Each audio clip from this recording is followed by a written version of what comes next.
संजय मुखिया जिंदाबाद जिंदाबाद जिंदाबाद। संजय भैया जिंदाबाद जिंदाबाद जिंदाबाद। क्यों पड़े हो चक्कर में, कोई नहीं है टक्कर में। 1 2 3 4 संजय मुखिया की बात। क्यों पड़े हो चक्कर में, कोई नहीं है टक्कर में।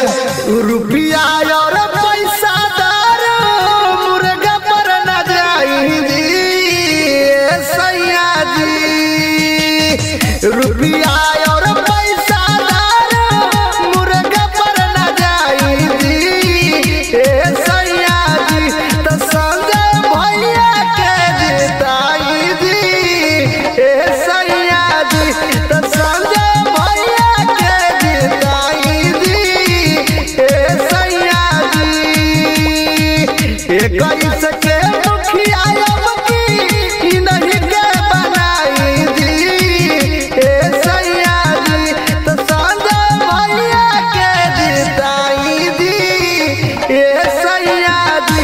तो संजय भैया के जिताई जी सैया जी। नरीपीरी पंचायत की जनता जिंदाबाद जिंदाबाद जिंदाबाद। नरीपीरी पंचायत की जनता जिंदाबाद जिंदाबाद जिंदाबाद। संजय मुखिया जिंदाबाद जिंदाबाद जिंदाबाद। 1 2 3 4 संजय मुखिया की बात। Ananya recording studio Patna.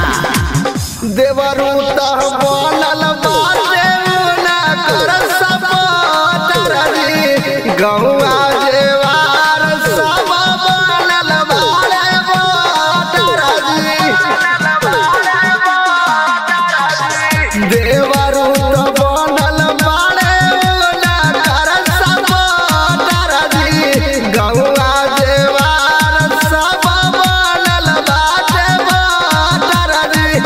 चोरवल घूस खोरवल के फेर में न आई जी सैया जी।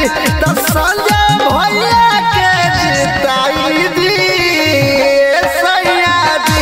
तो संजय भैया के जिताई जी सैया जी।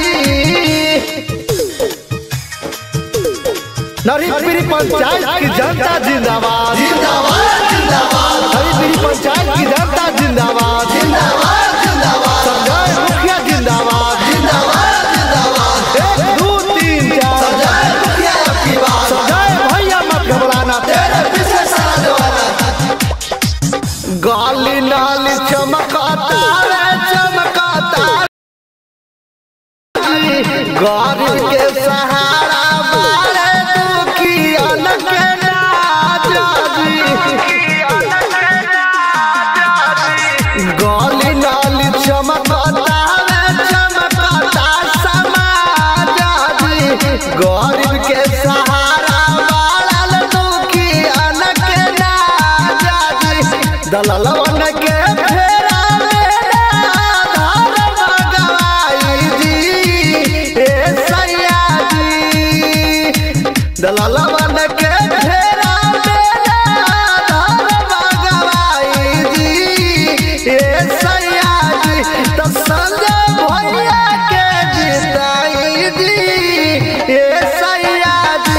तो मुखिया नहीं के बनाई जी सैया जी।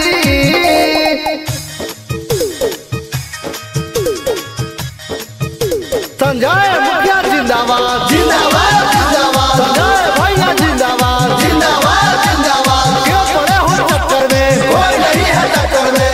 1 2 3 4 संजय मुखिया की बात। क्यों पड़े हो चक्कर में, कोई नहीं है टक्कर में। नरही बिरही दिहली नका कराता सपोर्टर जी। आलमपुर महाबली पूरा बनल बाड़े वोटर जी। हरपुरा दयाल चकई नका कराता सपोर्टर जी। सिरपुरा सोनपुरा नकर बनल बाटे वोटर जी। हल